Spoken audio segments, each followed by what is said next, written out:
Hello everyone, welcome back again in my channel topper target. दोस्तों, class 11 और 12 की grammar की सीरीज की शुरुआत हो चुकी थी और इसी क्रम में हमने 2 लेक्चर कवर भी कर लिया था। आज हमारा तीसरा लेक्चर है सिंथेसिस नाम के टॉपिक पे।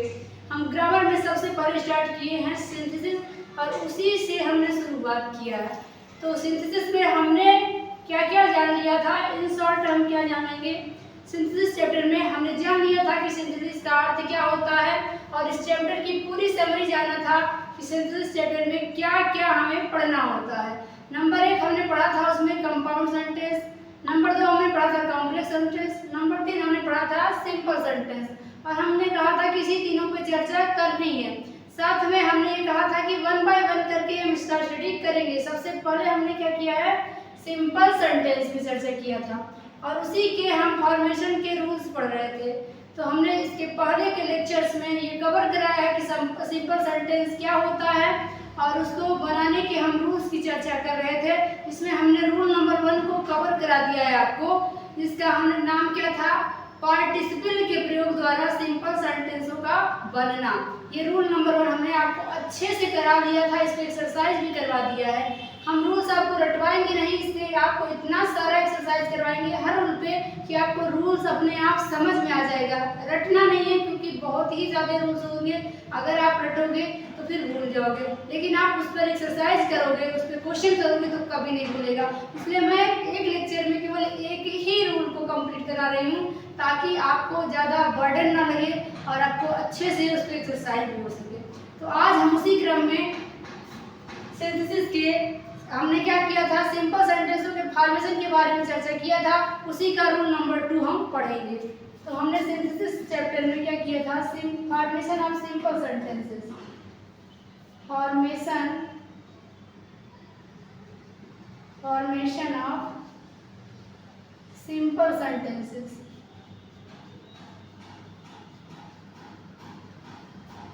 यानी कि साधारण वाक्यों का बनना। इस पे हमने रूल नंबर 1 पहले के लेक्चर में कवर करा दिया है। रूल नंबर 1 क्या था, पार्टिसिपल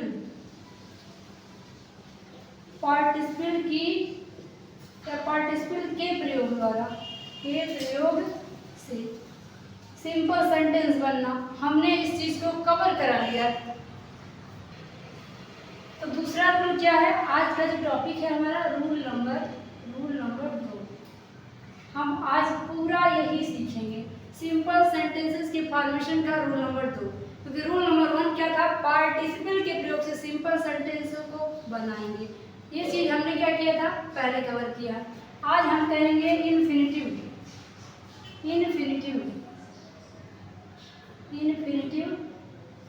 के प्रयोग से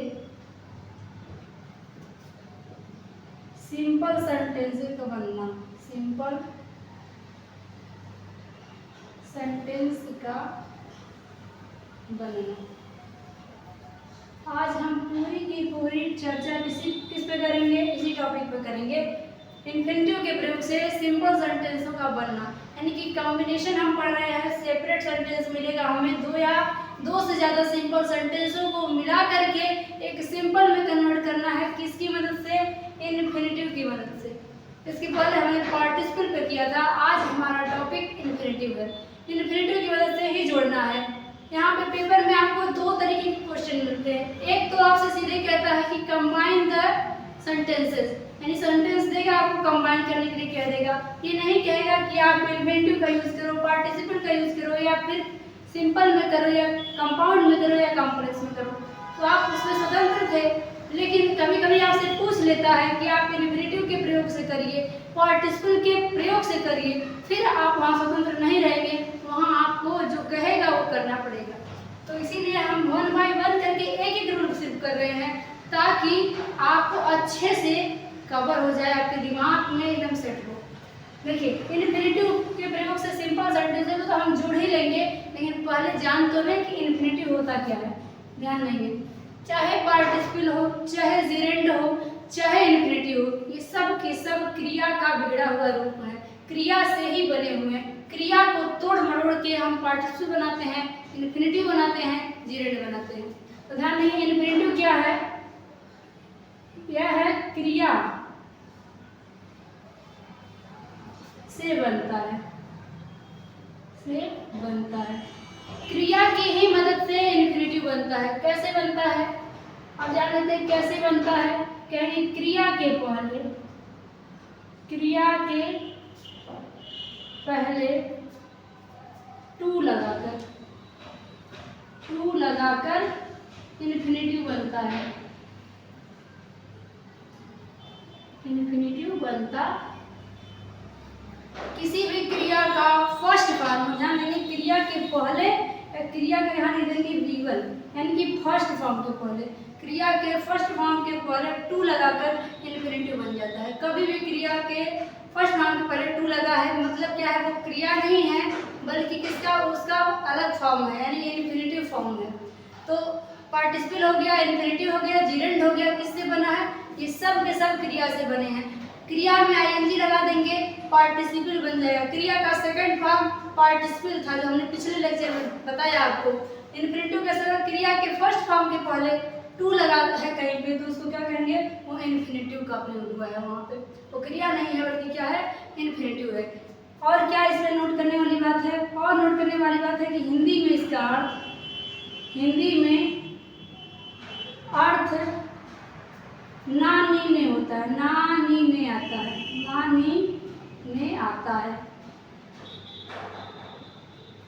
ये जहां भी लगेगा उस वर्ड का हिंदी में अर्थ लेंगे तो ना नी में आता है। क्रिया में जैसे कहा गया वह चलती है, तो चलती यहाँ पे क्रिया थी लेकिन चलना उसे पसंद है। अगर वह चलती है तो यहाँ पे चलना क्रिया बन गया, लेकिन अगर कहा जाए इसी चीज को कि उसे चलना पसंद है, फिर यहाँ चलना जो है वही चीज क्या बन गया? इन्फिनेटिव बन गया। एग्जाम्पल में अगर मैं आप लिखूं तो क्या लिखूंगी? वह चलती है, वह चलती है। यहाँ पे क्या हो जाएगा? चलना। यहाँ पे चलना क्या है? क्रिया का काम किया। यहाँ चलना वर्ब है, वर्ब है। लेकिन इसी वाक्य को कह दिया जाए वह चलना, वह चलना पसंद करती है, पसंद करती है, वह चलना पसंद करती है। अब यहाँ पे क्या हो गया? पसंद करना इस वाक्य का मेन वर्ब है और चलना क्या हो गया? ये क्रिया न रह के क्या बन गया? इन्फिनेटिव बन गया, इन्फिनेटिव। तो क्रिया से ही बना है। चलना यहाँ क्रिया था लेकिन यहाँ से जब इस सेंटेंस में यूज हुआ है तो क्या हो गया है? इन्फिनेटिव बन गया है। ऐसा क्यों हुआ है ये भी जानना बहुत जरूरी है। जब किसी वाक्य में दो फाइनाइट वर्ब्स को यूज करना होता है, दे दिए होते हैं अगर किसी वाक्य में दो फाइनाइट वर्ब, तो क्या करना होता है? एक क्रिया को हम मेन वर्ब मानते हैं और दूसरा जो फाइनाइट वर्ब है, दूसरी जो क्रिया है उसको हम इन्फिनेटिव में बदल देते हैं। क्योंकि आप जानते हैं सेंटेंसों को बनाने का नियम क्या कहता है कि सब्जेक्ट और उसका एक फाइनाइट वर्ब होना चाहिए। हमने पहले लेक्चर में आपको बताया था कि किसी भी सिंपल सेंटेंस को कैसे पहचानेंगे? उसका एक सब्जेक्ट का एक ही फाइनाइट वर्ब होता है, एक ही मुख्य क्रिया होती है। इसीलिए हमें यहाँ दो क्रिया का प्रयोग नहीं कर सकते। इस सेंटेंस को अगर ट्रांसलेट करेंगे तो पसंद करना भी एक क्रिया है, चलना भी क्रिया। अगर दोनों को हम क्रिया बनाएंगे तो सेंटेंस बन नहीं पाएगा। इसीलिए क्या करेंगे? जो लास्ट में क्रिया है, जो ज़्यादा प्रभावी है, उसको क्रिया का काम कराएंगे और दूसरी जो हल्का है यहाँ पे, ये उतना प्रभावी नहीं है, इसको क्या कर देंगे? इन्फिनेटिव में बदल देंगे। इसीलिए यहाँ पे चलना इन्फिनेटिव है, ना कि क्रिया है। तो ये तो उदाहरण रहा, हमने सीखा कि इन्फिनेटिव होता क्या है, उसका प्रयोग करने पर उसका हिंदी में अर्थ क्या आता है और क्यों प्रयोग करते हैं, ये सब चीज़ हमने जान लिया है। तो फिर आगे बढ़ के अब इसके प्रयोग से सिंपल सेंटेंसों को जोड़ना आप सीखते हैं। तो मैंने आपको बता दिया है कि इन्फिनेटिव होता क्या है। हालांकि हम टॉपिक से थोड़ा सा हट गए थे, हमने बताना था कि इन्फिनेटिव के प्रयोग से सिंपल सेंटेंस कैसे बनेगा, लेकिन मैंने आपको बताया कि इन्फिनेटिव क्या होता है। क्योंकि मेरा मकसद ये बिल्कुल नहीं है कि मैं टॉपिक पर ही रहूं, उस चक्कर में आपको अच्छे से समझना है। मैं टॉपिक से तब तक हटूंगी जब तक उसका एक एक वर्ड आपको डिफाइन नहीं कर दूं। क्योंकि अगर एक भी वर्ड बिना डिफाइन किए, मेरे ना डिफाइन करने की वजह से अगर आपको टॉपिक समझ में नहीं आया तो मेरा पूरा लेक्चर लेना, मेरा पूरा पढ़ाना बेकार है। इसीलिए मैं टॉपिक से हट के इसलिए इन्फिनेटिव को पहले समझाई, ताकि पहले आपको ये पता करो कि इन्फिनेटिव क्या होता है। बाकी उसके बाद जोड़ना सीखोगे ना। तो इन्फिनेटिव मैंने बता दिया, क्या जाना हमने, इन्फिनेटिव क्या होता है, क्रिया के फर्स्ट फॉर्म के पहले टू लगाकर बनाया जाता है। हिंदी में अर्थ इसका ना ने आता है। और कहाँ प्रयोग होगा, जब दो या दो से ज्यादा सेंटेंस को जोड़ते टाइम दोनों सेंटेंस में दो दो फाइनाइट वर्ब होंगे तो एक सेंटेंस बनाते टाइम सिंपल सेंटेंस में हमें पता है कि क्या होता है, सिर्फ एक ही फाइनाइट वर्ब होता है, सिर्फ दो दो क्रिया एक साथ तो लगा नहीं सकते। इसलिए हम क्या करते हैं, एक क्रिया उसमें मेन वर्ब का काम करती है और दूसरा जो रिजल्ट को दर्शाती है उसे हम इन्फिनेटिव में बदल देते हैं। तो इसलिए हमने ये सीख लिया इन्फिनेटिव है क्या, उसको हिंदी में अर्थ क्या होता है, उसका प्रयोग क्यों करते हैं। अब हम जानेंगे कि उसका प्रयोग करके हम सिंपल सेंटेंस कैसे बनाएंगे। अब लिखेंगे इन्फिनेटिव के प्रयोग से सिंपल सेंटेंस बनना। इन्फिनेटिव के प्रयोग से अब चलते हैं सिंपल सेंटेंस बनाएंगे। तो इन्फिनेटिव के प्रयोग से अब सिंपल सेंटेंस को बनाने का नियम क्या है जान लेंगे। बहुत सिंपल है, कुछ नहीं करना है, ध्यान देंगे। क्या होता है कि दो या दो से ज्यादा सिंपल सेंटेंस अपने पास देता है और उसको कंबाइन करके सिंपल बनाना होता है। तो सिंपल बनाने के लिए हमें पता है कि उस वाक्य में केवल एक ही फाइनाइट वर्ब होनी चाहिए, दूसरा नहीं। तो हमारे पास दो या दो से ज्यादा जब क्रिया होगी तो क्या करेंगे, उस क्रियाओं में उन दोनों सेंटेंस को ध्यान से देखेंगे कि ऐसा कि कौन सी क्रिया है, दोनों सेंटेंस की क्रिया को देखेंगे कि जो क्रिया जो फाइनाइट वर्ब रिजल्ट को दर्शाएगी उसी के पहले टू लगा करके क्या करते हैं, वाक्य जोड़ देते हैं। लिखेंगे इसमें पहले वाक्य की क्रिया को ज्यों का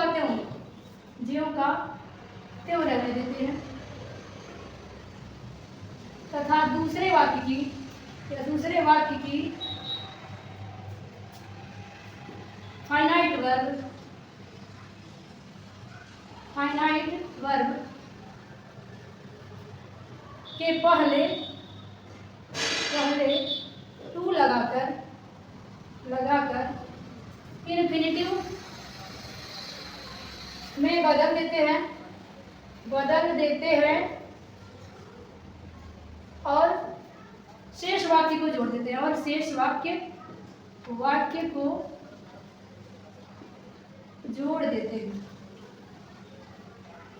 ध्यान देंगे क्या करना होता है, दो वाक्य में या दो से ज्यादा भी वाक्य दे सकता है तो जितने भी वर्ब होंगे उसमें क्या होगा, फर्स्ट वाला जो होगा उसको ज्यों का त्यों रखेंगे, उस वर्ब में कोई छेड़खानी नहीं करेंगे। जो दूसरा वर्ब होगा उसके पहले टू लगाकर वाक्य को जोड़ देंगे। अब डिसाइड कैसे होगा कि कौन सा वाक्य फर्स्ट है कौन सा दूसरा, जबकि मैंने ये आपसे बताया है कि पहले लिखा है इसका ये बिल्कुल मतलब नहीं है कि यही पहला वाक्य है और बाद में लिखा है तो ये बिल्कुल मतलब नहीं है कि ये दूसरा वाक्य है।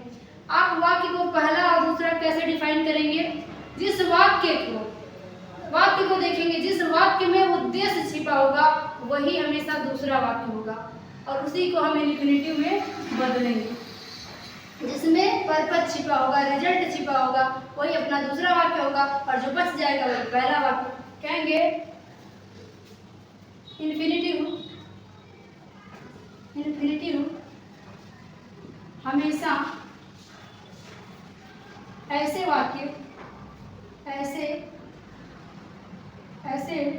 वाक्य के फाइनाइट वर्ब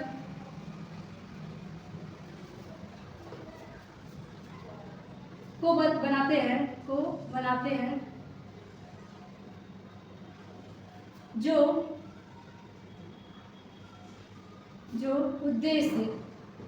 उद्देश्य या रिजल्ट को दर्शाती है। इस बात को भी ध्यान रखेंगे, आपको पहला दूसरा डिफाइन यहीं से होगा। दोनों ही वाक्य को देखेंगे, जिस वाक्य की क्रिया उद्देश्य को दर्शाएगी उसको इन्फिनेटिव में बदलेंगे और दूसरा वाला जो बच जाएगा वही पहला वाक्य कहलाएगा। तो बस मोटा मोटा जो लिखा है इसमें से इतना ही हमें जानना है कि जो क्रिया उद्देश्य दर्शाएगी उसके पहले टू लगा के वाक्य जोड़ देंगे। अभी ये लैंग्वेज है तो शायद उतना दिमाग में अच्छे से नहीं गया होगा, लेकिन जैसे ही मैं एग्जाम्पल दूंगी ना आपके दिमाग में सीधे आएगा कि इससे आसान तो था ही नहीं, इससे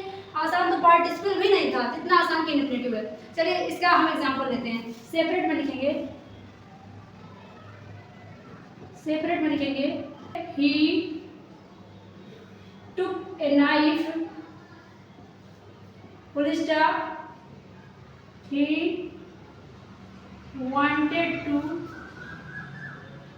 kill a hen, full stop. ये रहा हमारा दो सेंटेंस दिया है और आपसे पूछ रहा है कि कंबाइन करिए एक सिंपल सेंटेंस में।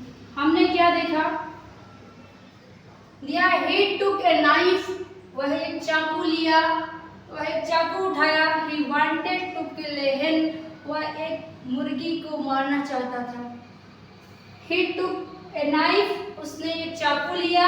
he wanted to kill a hen, वह मुर्गी को मार डालना चाह रहा था। दोनों ही वाक्य सिंपल है, राइट। ये भी सिंपल सेंटेंस है, ये भी है। जोड़ना है, जोड़ने का नियम क्या बताया, अभी यही बताया है मैंने कि दोनों में ढूंढो कि उद्देश्य क्या है। तो चाकू उठाया, ठीक है, क्या चाकू उठाना उद्देश्य दर्शा रहा है? नहीं। दूसरा पढ़ लेते हैं। दूसरा तरह ही वांटेड टू किल ए हेन, वह एक हेन को मार डालना चाह रहा था। उद्देश्य चाकू उठाने का क्या था? मुर्गी को मार डालो। तो यहाँ से आपको अर्थ निकालते ही पता चल जाएगा कि पर्पज या उद्देश्य कहाँ छिपा हुआ है, रिजल्ट आपका कहाँ छिपा हुआ है, ये आपको अर्थ निकालते ही पता चल जाएगा। तो रिजल्ट किस में है? इस सेंटेंस में है। तो इसी को हम किस में बदलेंगे? इन्फिनेटिव में। इन्फिनेटिव क्या बनता है? जो क्रिया होता है उसी के पहले टू लगाकर। तो क्रिया क्या है? ही वांटेड, वह चाहता था, टू किल ए हेन, टू किल ए हेन, मुर्गी को मार डालना। ध्यान देंगे, दोनों को मिलाकर एक ही वाक्य में कहेंगे तो क्या कहेंगे? वह चाकू उठाया और मुर्गी को मार डालना चाहता है। दोनों को मिलाएंगे तो क्या हो जाएगा? वह चाकू उठाया मुर्गी को मारने के लिए। क्या होगा मिला के कहना? वह चाकू उठाया और मुर्गी को मारना चाहता था। मिला के कहेंगे तो वह चाकू को उठाया मुर्गी को मारने के लिए। कहेंगे ही टुक, वह उठाया, ए नाइफ, ये नाइफ। देखा हमने क्या कहा था? फर्स्ट सेंटेंस को छेड़ना ही नहीं है, बिल्कुल नहीं छेड़ा हमने, ज्यों कहते हो छाप दिया। फिर क्या है? सेकंड सेंटेंस दिया ही वांटेड टू किल ए हेन, मुर्गी को मार डालना चाहता था। और दूसरे वाले को जरूर छेड़ेंगे तो क्या हो जाएगा? हमने कहा था कि सीधे जोड़ते टाइम ही हमें क्या करना है? पार्टिसिपल का यूज, सॉरी इन्फिनेटिव का यूज कर लेना है। जोड़ते टाइम ही हमें इन्फिनेटिव का यूज कर लेना है। ही टुक ए नाइफ, अब ये सब यूजलेस हो जाएंगे, इनका कोई यूज नहीं रह जाएगा।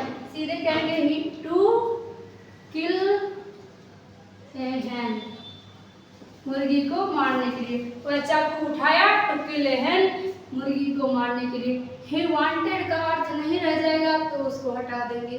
जिसका भी अर्थ नहीं रहता उसे हटा दिया जाता है, यहाँ हटा दिया हमने। एक और एग्जांपल लेंगे सेपरेट में। एक और सेंटेंस लेंगे एग्जांपल में। He is very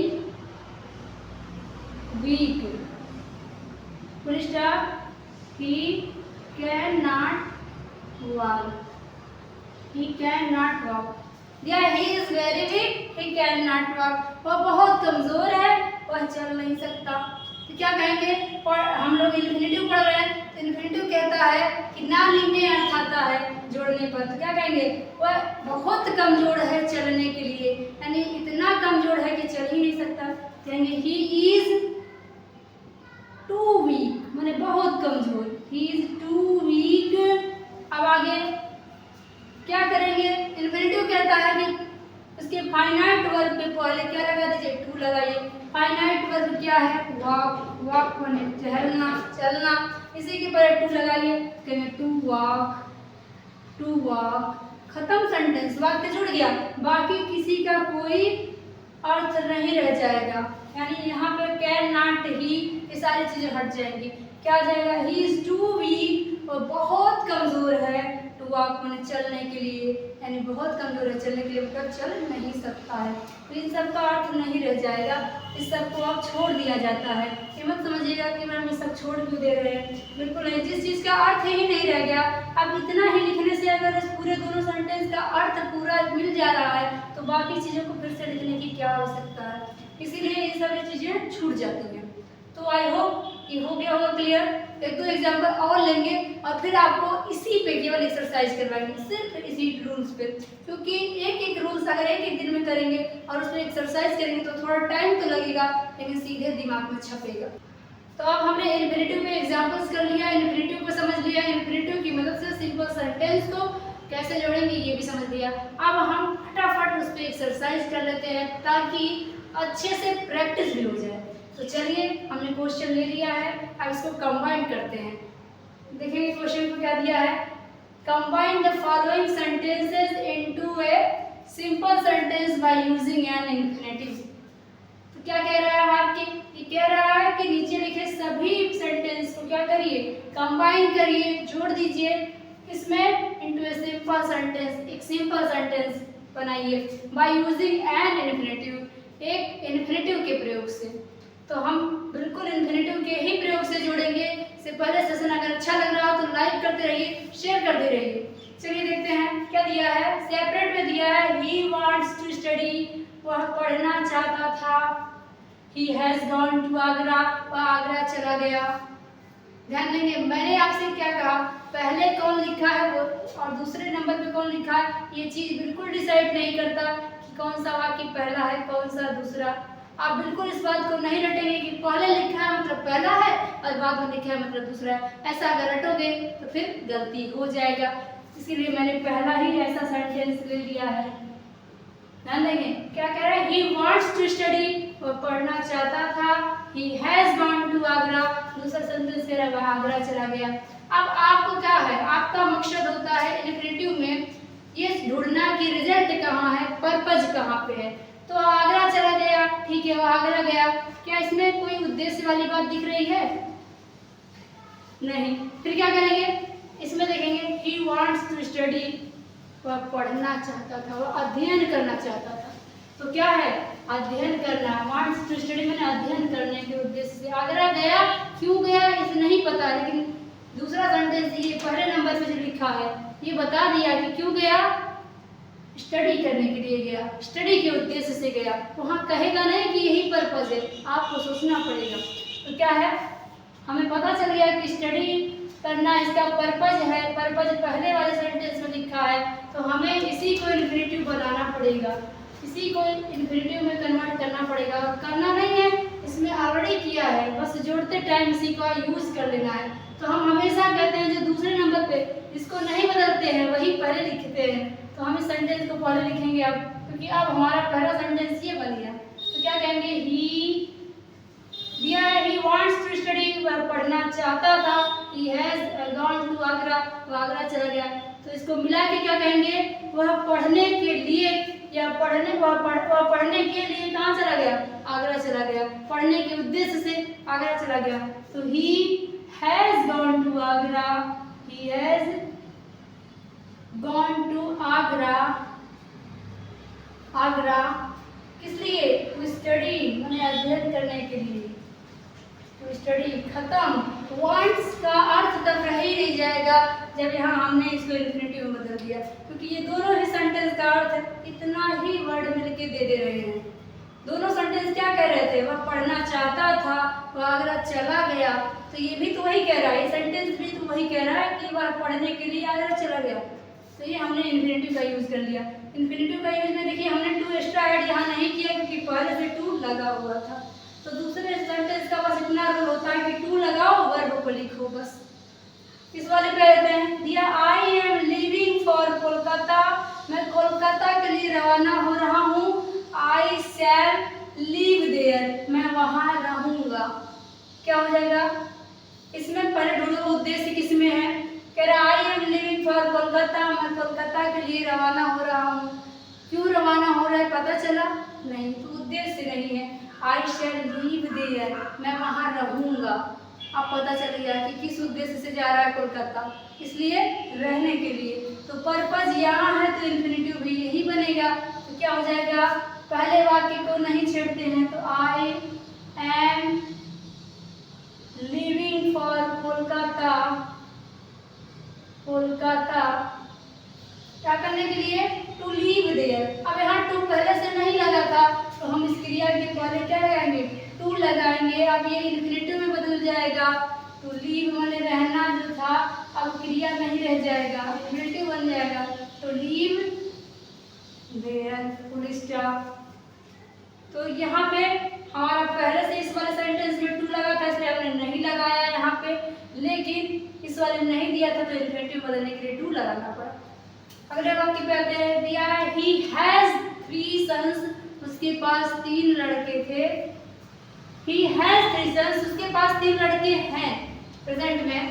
he has to educate them, उसे उन्हें शिक्षित करना है। उसके पास 3 लड़के हैं, उसे उन्हें क्या करना है, शिक्षित करना है, पढ़ाना है। तो यहाँ पे क्या कहेंगे, यहाँ उद्देश्य क्या, पहले वाक्य में ही है स्त्री से उसके पास 3 लड़के हैं, इस वर्ड में तो वर्ब ही नहीं दिख रहा है और दिख नहीं रहा, तो यहाँ पे चेंज नहीं होगा, ये वाक्य बिल्कुल वैसा ही रहेगा। दूसरे वाक्य पे चलते हैं, he has to educate them, उसे क्या करना है, शिक्षित करना है उन्हें। तो यहाँ पे उद्देश्य छिपा है, क्या उद्देश्य है, टू एजुकेट मतलब शिक्षित करना, करने का, पढ़ाने का। तो क्या हो जाएगा, दोनों को मिला के एक ही वाक्य में कहेंगे। ध्यान देंगे, हम रूल्स बहुत सारा आपको करा रहे हैं, लेकिन मेरा पहला प्रेफरेंस यही है कि आप पहले हर सेंटेंस को हिंदी में जोड़िए और उसे ट्रांसलेट करिए, कभी गलती नहीं होगा। रूल्स तो आते जाते रहेंगे, लेकिन आपका पहला प्रेफरेंस होना चाहिए कि आपको हिंदी में जोड़ना चाहिए। क्या है, he has 3 sons, उसके 3 लड़के हैं, उसे उन्हें पढ़ाना है। क्या कहेंगे, उसे पढ़ाने के लिए 3 लड़के हैं। क्या कहेंगे, he has 3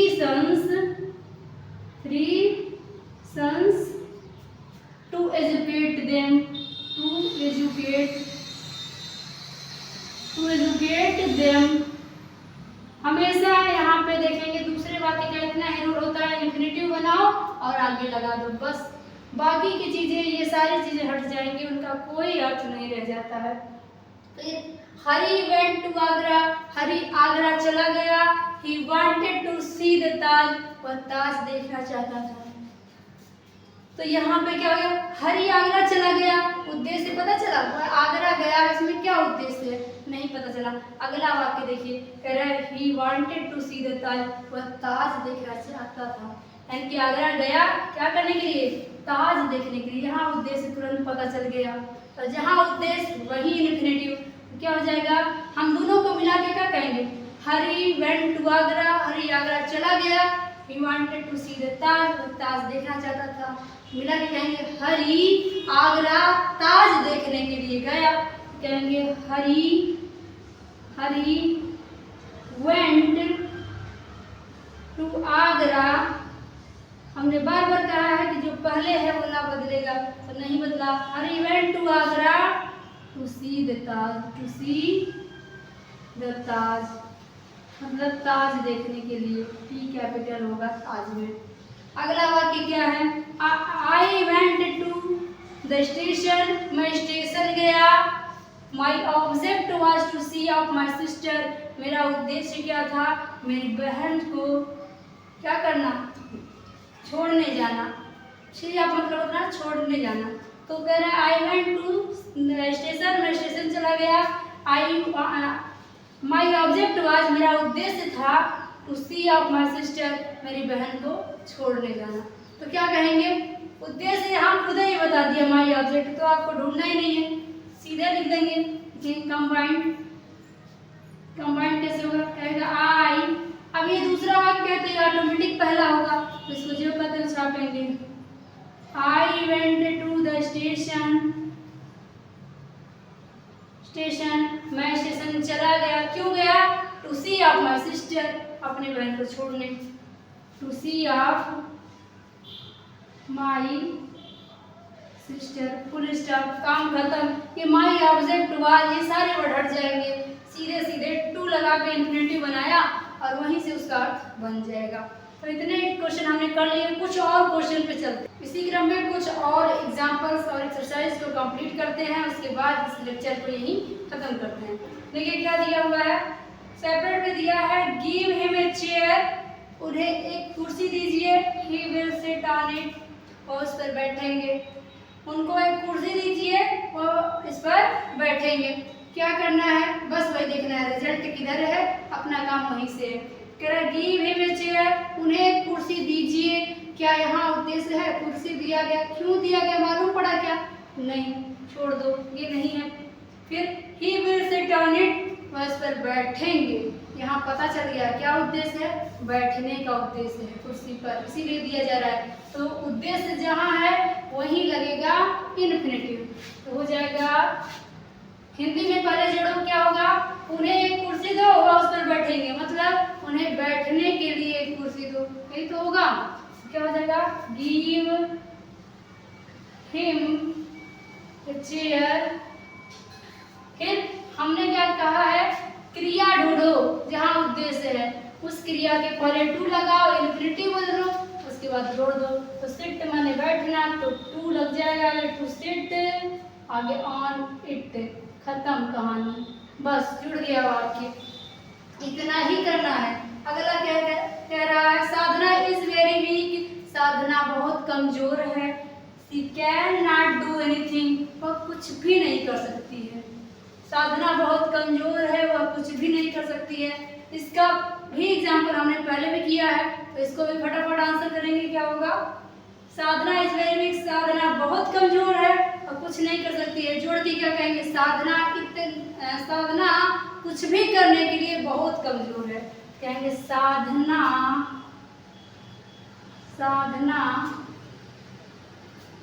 is two week.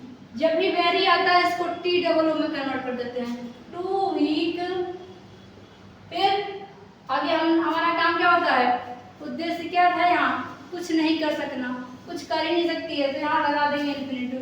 कहेंगे टू डू, क्रिया डू ही तो है, तो उसके पहले टू लगेगा, तो टू डू एनीथिंग।